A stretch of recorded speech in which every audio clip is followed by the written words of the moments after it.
አዶናይ ቀለበት ሊያስር ነበር። የአዶናይ እናት ፍላጎት የላቸውም። ከባድ ሚስጥር ወጣ። የተወዳጁ ቲክቶከር አዶናይ ብርሃነ ኃይለ ሚካኤልና የስመኝ ገብሩ ጉዳይ አሁንም አልተፈታም። በማህበራዊ ጉዳይ አሁንም አነጋጋሪነቱ እንደቀጠለ ነው። አዶናይ ብርሃነ በአዲስ መንፈስ በአዲስ ወኔ ወደ ስራው የተመለሰ ይመስላል። በቺቲንግ ወይም በመጭበርበር ስሟ የጠፋው ስመኝ ገብሩ ግን እስካሁን ድረስ አልተመለሰችም። ምናልባትም ከፍተኛ የሆነ ድብርት ውስጥ ገብታ ይሆናል፣ ወይም ደግሞ በአሁኑ ሰዓት ስሜ እየጠፋ በመሆኑ እረፍት ልውሰድ ብላ አስባ ይሆናል። ብቻ ስመኝ ገብሩ በሶሻል ሚዲያ ስሟ ጃኒ እስካሁን ድረስ ወደ ሶሻል ሚዲያ መመለስ አልቻለችም። ለምን እንዳልተመለሰች እስካሁን ድረስ እውነታው ሊታወቅ አልቻለም። ስመኝ ገብሩ ሁለቱም የቲክቶክ አካውንቶቿ ተዘግተዋል የሚል ዜና ከተሰማ በኋላ አንደኛው የቲክቶክ አካውንቷ እንደተመለሰላት ታውቋል። ይህ የተመለሰላት አካውንት አዶናይ ብዙ ተከታይ እንዲኖራት ለህዝብ ጥያቄ አቅርቦላት ነበር። ከ700,000 ወደ 1 ሚሊዮን ለመግባትም ችላለች። ሆኖም ግን ከ1.7 ሚሊዮን በላይ ያለው የቲክቶክ አካውንቷ እስካሁን ድረስ አልተመለሰም። ስመኝ ገብሩ ከጆን ዳንኤል ጋር በገባችው እሰጥ አገባ ምክንያት ብዙ መረጃዎች ወጥተውባታል። እነዛ የወጡባት መረጃዎች ደግሞ የፍቅር ግንኙነቷን አደጋ ውስጥ የሚጥል ሆኖ ተገኝቷል። የሁለቱ ግለሰቦችን ከባድ ሚስጥር መውጣቱን ተከትሎ ትኩሳቱ አሁንም አልበረደም። ከባባድ ሚስጥርም እየወጣ ነው።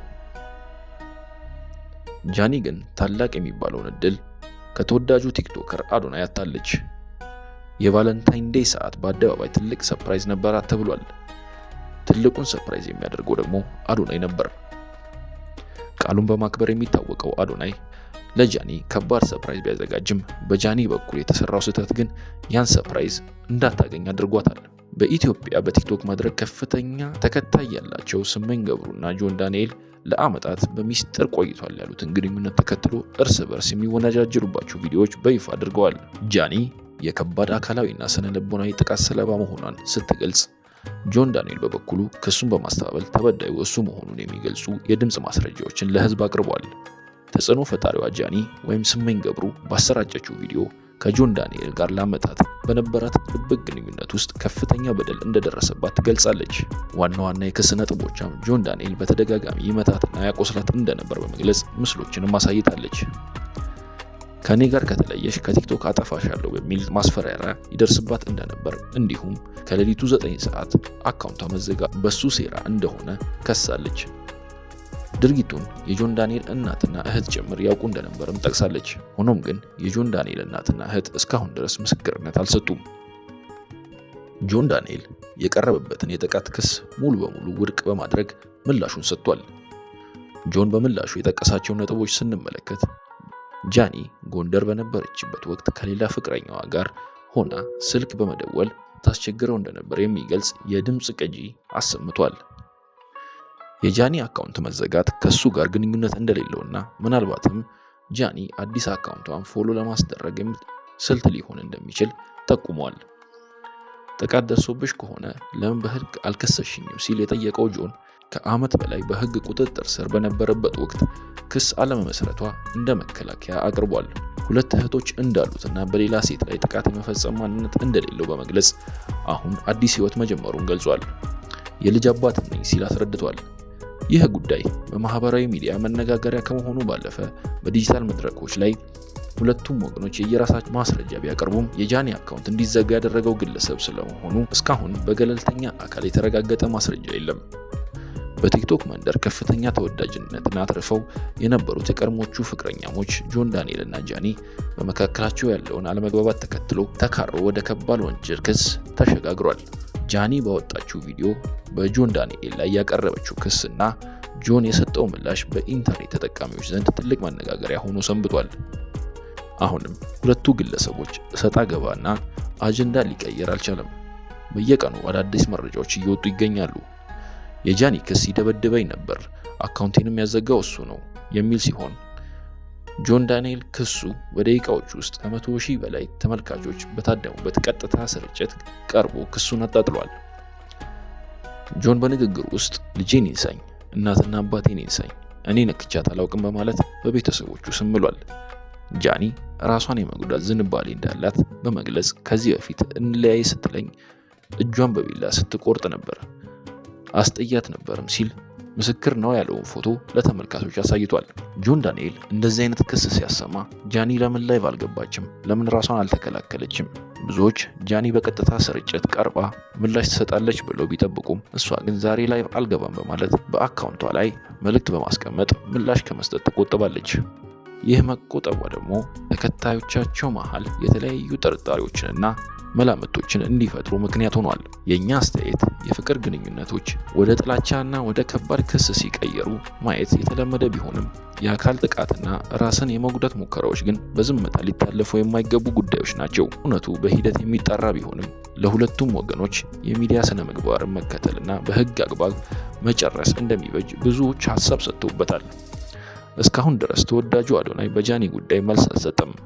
የአዶናይና የጃኒ ፍቅር አበቃለት ወይ የሚል ጥያቄም ተነስቷል። በተለይ በቅርቡ አዶናይ ባዘጋጀው ድግስ ላይ ጃኒ አለመገኘቷ ብዙዎች የነሱ ነገር ያለቀለት ይመስላል የሚል አስተያየት እየሰጡ ነው። ለአዶናይም አዲስ ፍቅረኛ ሲመርጡ የታዩ ግለሰቦችን በማህበራዊ ሚዲያ ላይ እያነጋገረ ይገኛል። በቅርቡ በጃኒና በጆን ዳንኤል መካከል ተፈጥሮ የነበረው ውዝግብ ነገሩ በእርቅ ቢቋጭም ጉዳዩ ግን በአዶናይና በጃኒ ግንኙነት ላይ ጥቁር ጥላ የጣለ ይመስላል። የውስጥ መረጃዎች እንደሚያመለክቱት ነገሩ ከእርቅ በላይ ሆኖ ወደ መለያየት እያመራ ነው። የቪዲዮ ሚስጥርና የአዶናይ ድብርት ጆን ዳንኤል በእጁ ላይ የሚገኝ የራቁት ቪዲዮ እንዳለ መግለጹና ጃኒም ይህንን እውነታ ማመኗ አዶናይን ክፉኛ እንደጎዳው ታውቋል። አዶናይ የመከዳት ስሜት ውስጥ ከመግባቱም በላይ ከሰሞኑ በነበሩ ምስሎች ላይ ከፍተኛ የድብርት ስሜት ይታይበት እንደነበር ተስተውሏል። አዶናይ 5 ሚሊዮን ተከታዮች ማግኘቱን ምክንያት በማድረግ ቤተሰቦቹ፣ ወዳጆቹና የቅርብ ጓደኞቹ በተገኙበት ደማቅ የደስታ ፕሮግራም አዘጋጅቶ ነበር። ሆኖም በዚህ ትልቅ ቀን ጃኒ ያለመገኘቷ ግንኙነታቸው ማክተሙን የሚያሳይ ምልክት ተደርጎ ተወስዷል። ምንም እንኳን እውነታን እያደር የምንረዳው ነገር ቢሆንም የአዶናይ እናት ከጃኒ ጋር ባለው ግንኙነት ደስተኛ እንዳልነበሩና ልጃቸው እንዲርቃት ፍላጎት እንዳላቸው የቅርብ ሰዎች ጠቆም አድርገዋል። አዶናይ ከሶሻል ሚዲያ አዲስ ኮከብ ረዴት ጋር ያለው ቅርርብ አሁን ላይ የብዙዎችን ትኩረት ስቧል። ብዙ ተከታዮች አዶናይ ከጃኒ ጋር ያለውን ነገር ማክተሙን ተከትሎ ከረዴት ጋር አዲስ የፍቅር ግንኙነት ይጀምራል ብለው ይጠብቃሉ። ረዴት ይህንን አጋጣሚ ተጠቅማ ከአዶናይ ጋር ጥንድ ሊሆኑ እንደሚችሉ በሰፊው እየተወራ ይገኛል። ረዴት የተባለችው ቲክቶከር ብዙዎች ከአዶናይ ጋር ተመሳሳይ የሆነ ዝንባሌ ስላላቸው ቢቀራረቡ ጥሩ ነው እያሉ ነው። አዶናይ ለጃኒ ክብር ያሳየ ግለሰብ ነው። በርካታ ኢትዮጵያውያን ሴቶችም ምን ነው ወንዶች ሁሉ እንደ አዶናይ ቢንከባከቡ እያሉ ነበር። ሆኖም ግን ጃኒ የሚደበድባትን ክብሯን ዝቅ የሚያደርገውን ጆን ዳንኤልን የፈለገች ትመስላለች።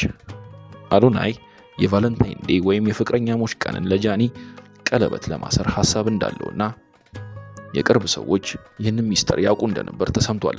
ምንም እንኳን እውነታው እስካሁን ድረስ ከአዶናይ ባንሰማም ይህን የአዶናይንና የጃኒን የቀለበት የማሰር ጉዳይ ያስቀረው ወይም ኃይለኛ ቀመር ጆን ዳንኤል ነው ሲል ፍራኦል ሀበሻ ሐሳቡን ይገልጻል። ፍራኦል ሀበሻ ጆን ዳንኤል አዶናይን ለመጣል ሲል የቀመረው ሴራ ነው የሚል ክስ አቅርቧል።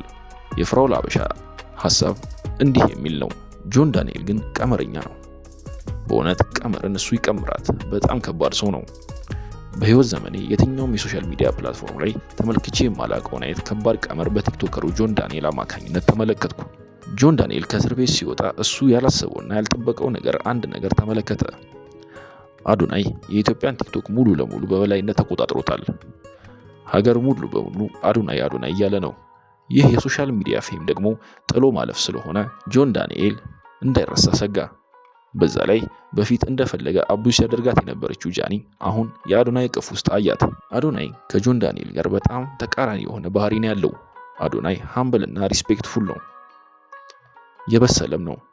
አዶናይ ጃኒን ተንከባክቦ የተበደለችውን ክሶ እንዲሁም ከዚህ ቀደም ያሳየችውን ክብር አሳይቶ ዓለማን እየቀጨች የተመለከተው ጆን ዳንኤል አዶናይ የቀድሞ ፍቅረኛውን ብቻ ሳይሆን ዝናውንም እንደወሰደበት አድርጎ ማሰብ ጀመረ። ሁለቱ ጃኒንም አዶናይንም ለመጣል አሰበ። ታዲያ ይህንን ያደረገው በጃኒ ደካማ ጎን ተጠቅሞ ነው። ሁሉንም ነገር ያደረገው በእቅድ ይመስለኛል። ጆን ዳንኤል የጃኒን አካውንት ካዘጋ በኋላ እንደ መከላከያ ያቀረበው ነገር ቢኖር ይሄ እንዴት እንደ መከላከያ እንደሆነ ራሱ ገርሞኛል። ጃኒ ከአዶናይ ጋር እያለች አዶናይ ሳሎን ውስጥ ሆነ እሷ መታጠቢያ ቤት ገብታ ደውላልኝ ነበር። በዚህ የዋትስአፕ ስልክ ልውውጥ ላይም ራቁቴን ነኝ ብላ በቪዲዮ ኮል ራቁቷን መሆኗን እያሳየችኝ ነበር የሚለው ነው። እዚህ ጋር አንድ ነገር ልብ እንድትሉልኝ እፈልጋለሁ። ጃኒና ጆን ከዛ ቀን በፊትም በተመሳሳይ የቴክስት ወይም የስልክ ልውውጥ ነበራቸው ማለት ነው። ከአዶናይ ጀርባ አዶናይ ሳያውቅ እንደነበራቸው ግልጽ ነው። ይህንን ደግሞ ጆን ዳንኤል ሆን ብሎ እንዳደረገውና ከመጀመሪያ ጀምሮ ስትራቴጂክ የሆነ ሴራ ሲወጥን እንደነበረ የሚያስታውቀው ከአዶናይ ጀርባ ሲያወሩ የነበሩትን በሙሉ ጆን ዳንኤል በቪዲዮ መቅዳቱ ነው። ሲመስለኝ ጃኒ ከአዶናይ ጋር እያለች ጆን አጥምዷታል። ጃኒም ከአዶናይ ጀርባ በድብቅ ከድሮ ፍቅረኛዋ ጋር ሴክሹዋል ወሬዎች ማውራቷ ትልቅ ጥፋት ነው። እዚህ ላይ ጃኒ አጥፍታለች። ታዲያ ከ15 ቀን በፊት ወደ ተፈጠረው ነገር ስንገባ በዚህ የዋትስአፕ የስልክ ልውውጥ ላይ ጃኒ ለጆን ዳንኤል ራቁቴን ነኝ፣ አዶናይ ሳሎን ነው ያለው፣ ናየዋለች እንዲያጠገብህ ብላ ቪዲዮ ከፈተች። ያንን የስልክ ልውውጥ ሪኮርድ ማድረጉ ደግሞ ያሰበበት ነገር እንደሆነ በደንብ ያስታውቃል። መጀመሪያ ላይ ጀማዎችን ሰብስቤ ማስ ሪፖርት አድርጌና አስደርጌ የሁለቱንም አካውንት አዘጋለሁ ካለ በኋላ ከዛ ደግሞ ወጥነው ሲናገሩ ጃኒን ስክሪን ሪኮርድ ያደረኳት ቪዲዮ ለህዝብ እለቃለሁ ብሎ የወጠነው ውጥን የአዶናይን አካውንት ለማዘጋት በመሞከር ጀመረ። ነገር ግን የአዶናይን አካውንት ማዘጋት እንዳሰበው ቀላል አልሆነለትም። ከዛ ከብዙ መከራ በኋላ ተስፋ ሲቆርጥ ወደ ጃኒ አካውንት መጣ። የጃኒ አካውንት እንደ አዶናይ በሙከራ ብቻ የተጠናቀቀ ሳይሆን እውነትም አዘጋው። ከዛ በኋላ ጃኒ መጣችና ማን እንዳዘጋው ስለምታውቅ ከዚህ በፊት በሱ የደረሰባትን ዶሜስቲክ አቢዩስ እያንዳንዱን በፎቶ መዘርገፍ ጀመረች። ይሄ ሁሉ የጆን ዳንኤል እቅድ ውስጥ የነበረ ነው። እሷ በደሏን ስትናገር እሱ ባክፋየር ያደርጋል። ያስኳቸው ያላቸውን ስክሪን ሪኮርዲንግ ከአዶናይ ጋር እያለችም ትደውል ነበር ይላል። ተጎጂዋ ጥፋተኛ ለማድረግ ስልት። ትላንትና አንድ ቪዲዮ እያየሁኝ ነበር። ከዚህ በፊት ሁለቱ ፍቅረኛሞች እያሉ ጆን እና ጃኒ ላይቭ ሆነው የሆነ አብዲ የሚባል ልጅ ጆንን አንዳንድ ጥያቄዎች ሲጠይቀው ነው ቪዲዮ። ከጃኒ የምትወድላት ባህሪ ምንድነው አለው። ከዛ ጆን ቀጠለና አሳልፋ አትሰጠኝም ብሎ መለሰ። እንዴት ሲለው ከዚህ በፊት ዱባይ ያለን አንዳንዴ በመኪና ገጭቻት ነበር፣ ያንን አሳልፋ አልሰጠችኝም፣ ፖሊሶች ሲመጡ ምንም አልሆንኩም አለቻቸው። ይሄ አሳልፋ አትሰጠኝም ያለው ነገር እንደ ቀላል ነገር አላየሁትም። ይሄ ማለት ከዚህ በፊትም ዶሜስቲክ አቢዩስ ሲያደርስባት አሳልፋ ሳትሰጠው ብዙ ቆይቷል ማለት ነው።